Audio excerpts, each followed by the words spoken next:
Christopher Columbus arrived in Cuba in 1492, marking the start of a colonization that would decimate the indigenous population. Independence would not be regained until the turn of the 20th century. Cuba, of course, was a Spanish colony originally, and it was one of the very last Spanish colonies to gain its independence. Most of Latin America became independent early in the 19th century. Cuba didn't become independent until 1898, and it was because of U.S. intervention in the Spanish-American War. And that led to a dependency on the United States that lasted for the next half century.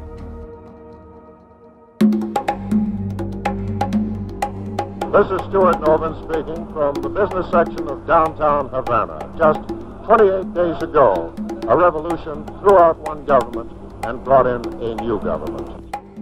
Dictatorial rule continued in Cuba until Fidel Castro's Cuban Revolution brought it to an end in 1959. Alarmed by Castro's friendly relations with the Soviets, the U.S. repeatedly supported attempts to remove him from power. Fidel Castro came to power in 1959 at the head of a revolution to unseat Fulgencio Batista, who was supported by the United States. Castro aligned Cuba with the Soviet Union at a time of great tension during the Cold War. You had the Cuban Missile Crisis, you had the invasion in Guantanamo Bay, the Bay of Pigs, which was a tremendous failure during the Kennedy administration. So this only hardened the opposition on both sides.